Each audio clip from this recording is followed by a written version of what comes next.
اگر کسی کی اولاد نہیں ہے، وہ میاں بیوی دونوں باوضو قبلہ رخ عشاء کی نماز کے بعد بات آپس میں کوئی نہ کریں اور یہ وظیفہ پورا کریں، پھر دعا کریں، یا اللہ ہو یا مصور ہو یا خالق ہو یا کریم وصلی اللہ علی النبی الامی، انشاءاللہ تعالی اللہ آپ کو اولاد صالح عطا کریں گے۔ اس پر میرا بہت تجربہ ہوا اور ایک مشاہدے کی بات بھی آپ کو بتاتا ہوں۔ ایک نوجوان میرے پاس آیا نوشہرے کا، پشاور کے پاس نوشہرہ ہے، یہ 2 سال پہلے کی بات، اور مٹھائی کا ٹوکرا لایا۔ میں اس کو نہیں جانتا تھا، نہ میرا مرید لگتا تھا نہ کوئی شاگرد لگتا تھا، جان پہچان نہیں تھی۔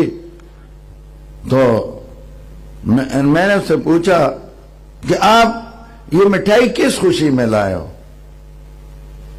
وہ کہنے لگا جی اس نے اپنا واقعہ سنایا، میری شادی ہوئی کئی سال گزرے اور میری اولاد نہیں ہو رہی تھی، اور دوست مجھے تنگ کرتے تھے، تان دیتے تھے، میں بہت پریشان، پشاور مردان کہاں کہاں میں علاج کے لیے ڈاکٹروں کے پاس گیا، علاج کوئی فائدہ نہیں ہوا۔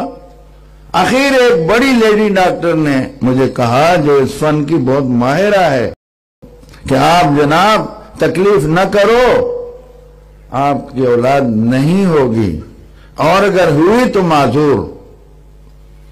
تو یہ جو تھا مولوی نہیں تھا، عام آدمی تھا، تو آپ کی اولاد نہیں ہوگی۔ تو میں بہت پریشان ہوا، مجھے کسی نے تمہارا بتایا، تو میں پھر تمہارے پاس آیا تھا اور یہ وظیفہ تم نے مجھے بتایا تھا، اور میں نے اور میری اہلیہ نے اس کو پڑھنا شروع کیا۔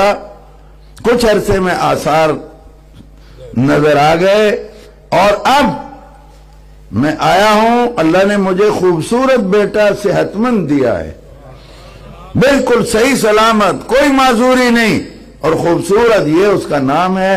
اب اس لیے آیا ہوں کہ آپ دعا کریں اللہ اسے حافظ اور عالم بنا دے۔